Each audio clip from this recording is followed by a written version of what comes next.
అందరికీ నమస్తే. నా పేరు రమ. ఈరోజు మనతో ఉన్నారు ప్రముఖ ఆధ్యాత్మికవేత్త, ఋగ్వేద అధ్యాపకులు, హిందూ ధర్మక్షేత్ర వ్యవస్థాపకులు శ్రీ సంతోష్ కుమార్ గణపాటి గురువుగారు ఉన్నారు. మాట్లాడదాం. నమస్కారం గురువుగారు. నమస్కారం గురువుగారు. మహాశివరాత్రి వస్తుంది. ఆ శివుడి అనుగ్రహం ప్రతి ఒక్కరి మీద కలగాలంటే ఆ రోజు భక్తి శ్రద్ధలతో ఎలా ఉపవాసం కానీ జాగారం కానీ చేసుకోవాలి? అలాగే శివుడి తత్వం గురించి మీ మాటల్లో చెప్పండి. ఆయన అనుగ్రహిస్తే మన లైఫ్ ఎలా మారబోతుంది? తప్పకుండానండి. శివుడు గురించి మనం చెప్పాలంటే అద్భుతమైనటువంటి అనేక విషయాలు ఉన్నాయండి, దృష్టిలో పెట్టుకోండి. మనం శివుడంటే ఇతడు, శివుడంటే ఇలా ఉంటాడు అని మనం అనుకుంటూ ఉండడం వేరు. మనకి అంత సంపూర్ణంగా శివుడు మనకు అర్థం కాలేదు. అసలైనటువంటి శివుడు ఎలా ఉంటాడు తెలుసుకోవాలి మనం.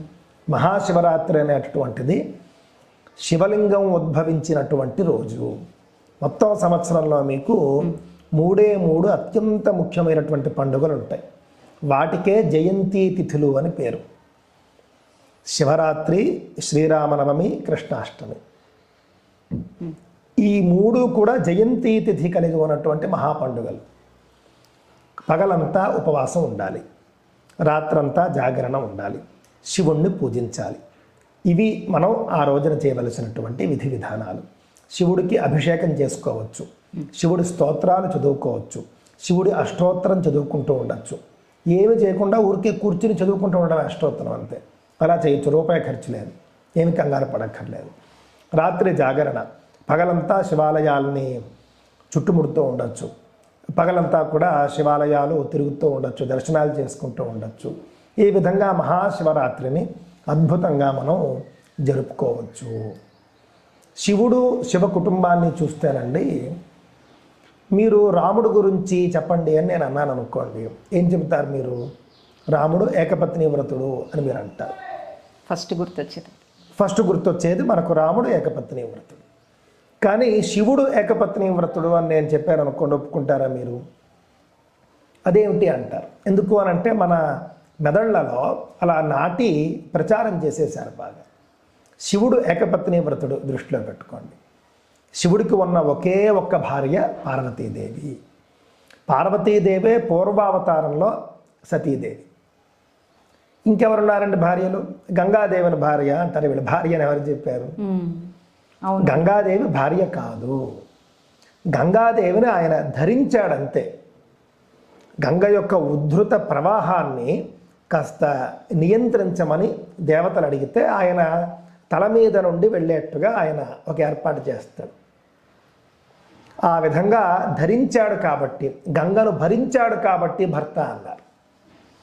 సాధారణంగా మన భాషలో కూడా భార్యాభర్తలు అని అంటే భర్త అంటే భరించేవాడు, భార్య అంటే భరింపబడేది అని. అంటే భరించడం అంటే అక్కడ అర్థం ఇంకో రకంగా కాదు, నేను నిన్ను భరిస్తున్నాను రా బాబు అని మనం అనుకునే కోణంలో కాదు.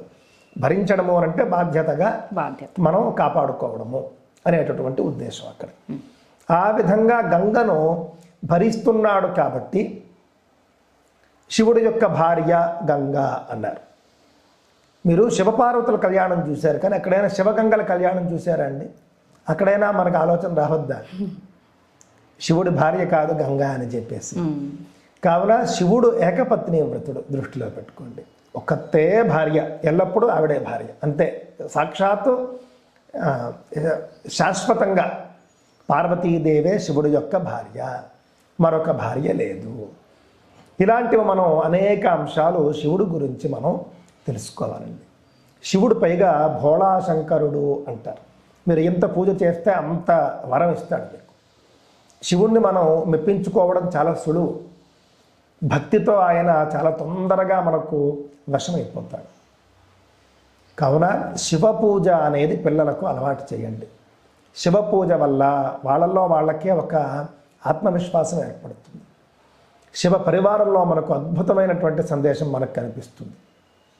శివుడు ఒంటి నిండా కూడా మీరు చూస్తే పాముల్ని ధరించుంటాడు. అసలు శివుడు ఒక్క బంగారు ఆభరణం కానీ, వెండి ఆభరణం కానీ, మణి కానీ ధరించడం. మొత్తం శివుడి ఆభరణాలన్నీ నాగులే, పాములే. ఆయన మెడలో పాము, చెవులకి రింగుల్లాగా కూడా పాములే ఉంటాయి ఆయనకి.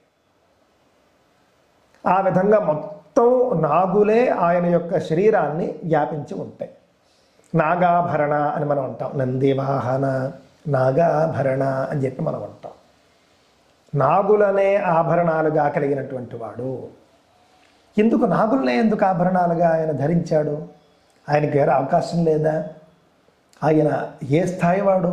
మీకు తెలుసో లేదో, కుబేరుడికి ఆ యొక్క ధనాధిపత్యాన్ని ఇచ్చింది శివుడే. కుబేరుని మించినటువంటి ధనవంతులు ఎవరు ఉంటారు కదా? అపర కుబేరుడు అంటారు కొన్ని లక్షల కోట్ల ఆస్తులు ఉంటాయి. ఆ విధంగా కుబేరుడికి ధనాధిపత్యాన్ని ఇచ్చిందే శివుడు. ఆయన కోరుకుంటే ఆయనకు లేని మడుల రాని ఆభరణాల. పైగా ఆయన మామగారి ఇల్లు ఎక్కడుంది చెప్పండి? ఆయన మామగారి ఇల్లు హిమాలయ పర్వతాల్లో ఉన్నది. మీరు హిమాలయ పర్వతాల్లో కనుక మీరు చూస్తే వెతికితే సకల రత్నాలకు నిలయం అండి. కొన్ని వేల కోట్ల విలువైనటువంటి రత్నాలు, రాశులు, బంగారం, వెండి గనుల రూపంలో హిమాలయ పర్వతాల్లో దాగి ఉన్నది. అలాంటి హిమాలయ పర్వతాల అధిపతి అయినటువంటి హిమవంతుడు శివుడికి మామగారు. ఆయన కోరుకుంటే ఎంతసేపు చెప్పండి?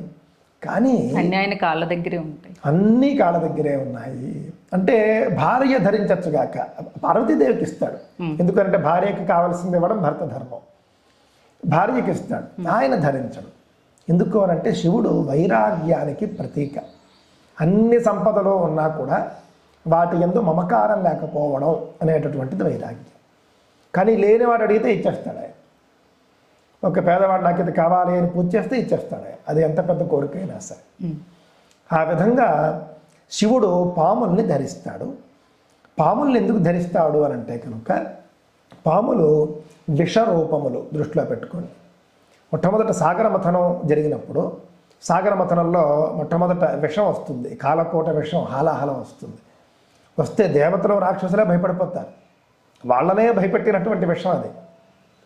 అప్పుడు ఆ విషాన్ని నేనున్నాను అని చెప్పేసి తాగింది ఎవరు చెప్పండి?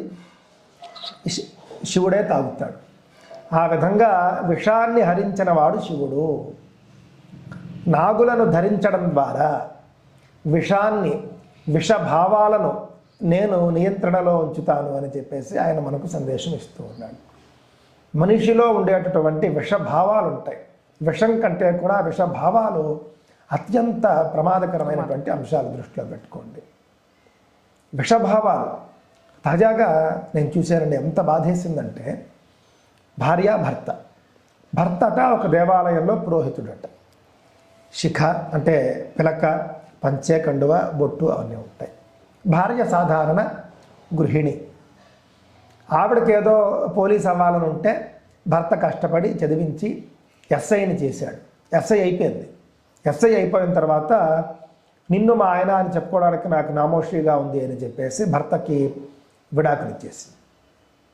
ఎక్కడైనా అసలు విలువలు కనిపిస్తూ ఉన్నాయా అండి? ఈ విధమైనటువంటి విషపు ఆలోచనలు శివుణ్ణి పట్టుకుంటే ఉండవు. శివపార్వతుల యొక్క అజరామరమైనటువంటి ఆ యొక్క అనుబంధాన్ని చూడండి. ఆ అనుబంధం కష్టమో నష్టమో జన్మలు మారినా కూడా వాళ్ళే భార్యాభర్తలు. శివుడికి జన్మలు లేవు, పార్వతీదేవికి. సతీదేవి జన్మ, తర్వాత పార్వతీదేవి జన్మ. జన్మలు మారినా కూడా సతీదేవి ఆవిడ అగ్నిప్రవేశం చేసింది కదా అని చెప్పేసి శివుడు ఇంకో పెళ్లి చేసుకున్నాడా? ఇంకో పెళ్లి చేసుకోలేదు. మళ్ళీ సతీదేవే పుట్టింది అక్కడ హిమవంతుడి ఇంట్లో. ఆవిడ కోసం ఆయన తపస్సు చేశాడు, ఆయన కోసం ఆవిడ తపస్సు చేసింది. ఎంత అద్భుతమైనటువంటి సందేశం ఇస్తున్నాడు శివుడు. అలాగా బంధం విలువ అంతేనండి. భార్యాభర్తల బంధం అనేది శాశ్వతం, దృష్టిలో పెట్టుకోండి. ఏ కష్టమో నష్టమో వచ్చినా కూడా విడవరాని బంధము. కానీ ఈ రోజుల్లో ఎక్కడుంది గురువుగారు? అది మనం చెప్పాలి. అగ్నిసాక్షిగా దంపతులు ఒకటవుతారు.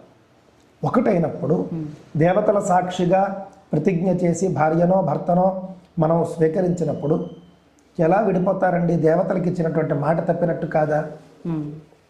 ఎంత మహాపరాధం అది, దృష్టిలో పెట్టుకోవాలి. కనీసం శివపార్వతుల వంటి అద్భుతమైనటువంటి వ్యక్తుల్ని చూసినప్పుడు మనం వాళ్ళ యొక్క అనేది మన శాస్త్రంలో ఉందా గురుగారు? లేదు కదా. విడాకులు అనే విధానం లేదండి, తర్వాత రోజుల్లో వచ్చింది, ఆంగ్లేయులు తీసుకొచ్చింది. అందువల్ల శివపార్వతుల దంపతుల్లో ఉండే దాంపత్యాన్ని చూద్దాం. భార్యాభర్తల బంధం శాశ్వతం అనేటటువంటి అంశాన్ని దృష్టిలో పెట్టుకుందాం. కుటుంబం అన్న తరువాత కుటుంబంలో కలహాలు కలతలు ఉంటాయి, ఉండడం సహజము అని కూడా మనకు శివపరివారం చెబుతుంది. శివుడు మెడలో పావుల్ని ధరిస్తాడు. నేను మీకు చెప్పాను. శివుడి కొడుకు సుబ్రహ్మణ్య స్వామి. సుబ్రహ్మణ్య స్వామి వాహనం ఏమిటండి? నెమలి. నెమలి పావును చూసిందంటే తినేస్తుంది, చంపేసి తినేస్తుంది. కానీ వీళ్ళిద్దరూ ఒక ఇంట్లో ఉంటున్నారా లేదా?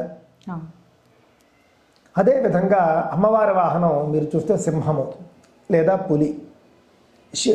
శివుడి వాహనం మీరు చూస్తే ఎద్దు. సింహం ఒక బలిష్టమైనటువంటి ఎద్దును చూస్తే వదులుతుందా, ఊరుకుంటుందా? చంపి తినేయద్దు. కానీ వాళ్ళిద్దరూ కలిసి ఒక చోట ఉంటున్నారా? అన్నీ వ్యతిరేకంగా ఉన్నాయి. అన్నీ వ్యతిరేకంగా ఉన్నటువంటి అంశాలు మీరు గమనించి చూస్తే, అయినా కూడా ఒక కుటుంబంలో సుఖంగా ఉన్నారు, వాళ్ళు సుఖ సంతోషాలతో ఉన్నారు. అంటే మనలో ఉన్నటువంటి విషభావాలను కనుక మనం పరిత్యజిస్తే ఎవరితోనైనా మనం కలిసి ఉండవచ్చు అనేది పరమాత్మ అయినటువంటి శివుడు మనకి చెబుతూ ఉన్నాడు. నేను ఆడపడుచు వస్తే నేను ఉండనండి ఇంట్లోని, మీ అక్క చెల్లంటే నాకు పడదు, మీ చెల్లంటే పడదు, మీ అక్కంటే పడదు, మీ అమ్మ అంటే పడదు అని ఈ యొక్క భార్య అనకూడదు. ఈమెలో ఉన్నటువంటి ఆ యొక్క భావాన్ని పరిత్యజించాలి, విడనాడాలి. విడనాడితే అందరూ కూడా తనలాగే కనిపిస్తారు. ఈ విధంగా శివపార్వతుల యొక్క బంధాన్ని, శివ పరివారంలో ఉన్నటువంటి అంతరార్థాన్ని, శివుడి యొక్క వైరాగ్యాన్ని, దీనంతటినీ కూడా మనం అర్థం చేసుకుని ఆచరణలో పెడితే కనుక మనకు ఎంతో ఎంతో ఉపయోగం ఉంటుంది. మన దేశవ్యాప్తంగా ఉన్నటువంటి 12 జ్యోతిర్లింగాలు కూడా జీవితంలో దర్శించాలి అనేది కూడా పెట్టుకోండి. అవకాశం ఉన్నవారు ఖచ్చితంగా దర్శించి తీరాలని చెప్పట్ల, కానీ సెలవుల్లో మీరు చాలా డబ్బు ఖర్చు పెట్టి ఎక్కడెక్కడికో వెళ్తారు కదా, అలా కాకుండా మీరు చక్కగా ఒక్కొక్క సంవత్సరానికి ఒక్కొక్క జ్యోతిర్లింగము మీరు ప్లాన్ చేసుకోండి. సౌరాష్ట్రే సోమనాథంచ శ్రీశైలే మల్లికార్జునం అంటాం. సౌరాష్ట్ర అంటే గుజరాత్లో సౌరాష్ట్ర అనే ఒక ప్రాంతం ఉన్నది. సోమనాథ జ్యోతిర్లింగం మొట్టమొదటిది, అద్భుతమైనటువంటి ఆలయం అది. ఎంతమంది కూల్చారో అంతమందే కట్టారు మళ్ళీ. హిందూ ధర్మాన్ని ఎవరూ కూడా నాశనం చేయలేరు అని చెప్పడానికి సోమనాథ ఆలయం మనకి ప్రత్యక్ష ప్రమాణం, ప్రత్యక్ష ఉదాహరణ. నువ్వు కూల్చుకుంటావా, మేము మళ్ళీ కట్టుకుంటాం. మాకు ధర్మంలో అవకాశం ఉంది కదా. నువ్వు ఎన్నిసార్లు కూలుస్తావు? నువ్వు ఆలయాన్ని కూల్చగలవు, ఆలయంలో ఉన్నటువంటి విగ్రహాన్నో శివలింగాన్నో కూల్చగలవు. కానీ ఆలయాన్ని మేము కట్టినటువంటి ఆ యొక్క స్థలాన్ని ఏం చేయగలవు? నువ్వు కాశీలో ఉన్నటువంటి జ్యోతిర్లింగాన్ని నువ్వు ధ్వంసం చేయవచ్చుగాక, అది తీసుకెళ్ళి బావిలో వేయచ్చుగాక. ఆలయాన్ని కూడా నువ్వు మార్చి మసీదులాగా చేసేయచ్చుగాక. మాకు మొత్తం కాశీయే ఒక ఆలయం. మాకు కాశీ అనేటటువంటి నగరం, కాశీ అనేటటువంటి భూమే మాకు పరమ పవిత్రం. ఆ యొక్క ప్లేస్ని ఏం చేయగలవు నువ్వు? ఆ యొక్క స్థలం మీద నిలబడి దాన్ని ఎవడైనా ఏమైనా చేయాలనుకుంటే వాడే నాశనం అవుతాడు. నించున్న చోటును ఎవడైనా నాశనం చేస్తాడా? మాకు గంగా నది పవిత్రం. గంగా నదిని ఏం చేయగలవు నువ్వు? గంగా నది దగ్గరికి వెళ్ళి గంగా నదిని నాశనం చేస్తే దాహం లేక నువ్వే చచ్చిపోతావు. మాకు రావి చెట్టు పవిత్రం. రావి చెట్లు ఎన్ని కోట్లు ఉన్నాయి, నువ్వేం చేయగలవు? రావి చెట్టు అనేది లేకుండా చేయగలవా? మాకు తులసి పరమ పవిత్రం. తులసి చెట్టును నువ్వేం చేయగలవు? మర్రి చెట్టు పవిత్రం, గోవు పవిత్రం. కావున మేము ఎన్ని చోట్ల మేము భగవంతుడిని చూస్తాం, నువ్వు ఎన్నని నాశనం చేయగలవు? హిందూ ధర్మములో ముగింపు అనేది లేదు అసలు. ఉన్న చోటే భగవంతుడిని దర్శిస్తాం అంతే. నువ్వు ఏమైనా చేసుకో, మేము ఉన్న చోటే భగవంతుడిని చూడగలం. ఇలా కళ్ళు మూసుకున్నావంటే ధ్యానంలో మనస్సులోనే పరమాత్మ దర్శనం అవుతుంది. జపం చేసుకుంటూ కూర్చుంటాం, అయిపోయింది. రోజు సంధ్యావందనాలు చేస్తాం, మనం దేవాలయానికి వెళ్ళి చేస్తాం, ఎక్కడుంటే అక్కడే చేస్తాం. కావున ఎక్కడైనా భగవంతుణ్ణి దర్శించగలిగేటటువంటి, ఎక్కడైనా భగవంతుణ్ణి స్మరించగలిగేటటువంటి ఆ యొక్క శక్తి, ఆ యొక్క సౌలభ్యం హిందూ ధర్మంలో ఉన్నది. ఆ విధంగా సోమనాథ జ్యోతిర్లింగాన్ని అనేక సార్లు కూల్చారండి. వీళ్ళే ఈ మహమ్మద్ ఘజని, అల్లావుద్దీన్ ఖిల్జీ, వీళ్ళే వాళ్ళకి అవే పనులు. సోమనాథ జ్యోతిర్లింగం గర్భగుడిలో మీరు చూసుకుంటే గాల్లో ఉండేది. ఇది చాలామందికి తెలియదు. ఆ రోజుల్లోనే ఉన్నటువంటి ఒక మ్యాగ్నెటిక్ టెక్నాలజీతో శివలింగం గర్భగుడిలో గాల్లో ఉండేది అన్నమాట అండి. పూర్తిగా అది అయస్కాంత ప్రభావాల చేత అలా ఏర్పాటు చేశారు. అల్లావుద్దీన్ ఖిల్జీ వచ్చి చూసి షాక్ అయిపోతాడు. ఇదేమిటి శివలింగం గాల్లో ఉందేంటి అని చెప్పేసి. దాని వెనక ఉన్న సైన్స్ వాడికి తెలియనే తెలియదు. అంత మహిమాన్వితమైనటువంటి ఆలయం వాడు కూల్చారు. మళ్ళీ కట్టాలనుకుంటే పెద్ద విషయం ఏం కాదు. మళ్ళీ అదే అయస్కాంత భావాలతో మన వాళ్ళు కట్టగలరు. కానీ ఎందుకో దాన్ని భగవంతుడు వద్దు అనుకున్నాడు. శివుడు వెళ్ళిపోయింది. ఇప్పుడు మళ్ళీ కట్టారు చక్కగా. అద్భుతమైనటువంటి సోమనాథ జ్యోతిర్లింగం ఎంత బాగుంటుంది. స్వాతంత్రం వచ్చిన తర్వాత అప్పటి హోంమంత్రి సర్దార్ వల్లభాయ్ పటేల్ గారు కట్టారన్నమాట అండి. అంతకుముందు కూడా కట్టారండోయ్. నాకు తెలిసినంతలోనే అహల్యాబాయి అని ఇండోర్ మహారాణి, ఆవిడ అనేక హిందూ ఆలయాలు ముస్లింలు కూల్చినటువంటివి ఆవిడ మళ్ళీ పునరుద్ధరణ చేసింది. కాశీ పునరుద్ధరణ చేసింది, సోమనాథ్ పునరుద్ధరణ చేసింది, రామేశ్వరం చేసింది. ఇండోర్ మహారాణి ఎన్ని చేసిందో. మీరు అహల్యాబాయి అని గూగుల్లో కొడితే ఆవిడ చేతిలో శివలింగం ఉన్నటువంటి ఫోటోనే దర్శనం ఇస్తుంది మనకి. అంత గొప్ప శివభక్తురాలు అహల్యాబాయి. ఇండోరు విమానాశ్రయానికి అహల్యాబాయి ఇంటర్నేషనల్ ఎయిర్పోర్ట్ అని పేరు. ఇండోర్ ఎయిర్పోర్ట్లో కూడా అహల్యాబాయి రాగి విగ్రహం ఉంటుంది. ఆవిడ చేతిలో శివలింగం ఉంటుంది. ఈ విధంగా మీరు జ్యోతిర్లింగాలు దర్శిస్తే మన చరిత్ర తెలుస్తుంది. నేను ఇందాక చెప్పిన సోమనాథ జ్యోతిర్లింగం ఉంది చూసారా, అది సౌరాష్ట్రలో ఉంటుంది. అక్కడ ప్రభాస తీర్థము అని పేరు. అంటే అక్కడ ఉన్నటువంటి సముద్రానికి ప్రభాస తీర్థం అని పేరు. అక్కడ స్నానం చేస్తే పరమపుణ్యం వస్తుంది మనకి. ఆ తీర్థాన్ని ఏం చేయగలరు మన ధర్మ వ్యతిరేకులు? సముద్రాన్ని ఎవడేం చేయగలరు? ఇది సనాతన ధర్మం యొక్క గొప్పదనము, దృష్టిలో పెట్టుకోండి. హిందూ ధర్మం అజరామరము, శాశ్వతము. మహాశివరాత్రి సందర్భంగా నేను ఇచ్చేటటువంటి సందేశం ఇది. జ్యోతిర్లింగాలు దర్శించే ప్రయత్నం చేయండి. 12 జ్యోతిర్లింగాలు సంవత్సరానికి ఒకటి అలా చక్కగా ప్రణాళిక వేసుకోండి. ఆయనే పిలిపించుకుంటాడు. శివుడు యందు భక్తిని కలిగి ఉండండి. మనలో ఉన్నటువంటి విషభావాలను ఆయన హరిస్తాడు, నాశనం చేసేస్తాడు. ఏ విధంగా అయితే హలాహలాన్ని ఆయన తాగాడో అటు జీర్ణమో కాకుండా ఇటు పైకి రాకుండా ఇక్కడ ఉంచేస్తాడు. అదేవిధంగా మనలో ఉండేటటువంటి విషభావాలు మనం వదలాలి అని అంటే శివుడిని పట్టుకోవాలి. ఇది శివుడికి సంబంధించినటువంటి మౌలిక. చాలా చాలా అద్భుతంగా చెప్పారు గురుగారు. అలాగే శివరాత్రి రోజు పఠించాల్సిన మంత్రం ఏదైనా? శివుడి అష్టోత్తరమే పట్టుకోండి చక్కగా. శివాయ నమః, మహేశ్వరాయ నమః, శంభవే నమః, పినాకినే నమః అని 108 నామాలు ఉంటాయి. ఆ నామాలు చదువుతూ ఉండడం చాలు, ఇంకేం అక్కర్లేదు.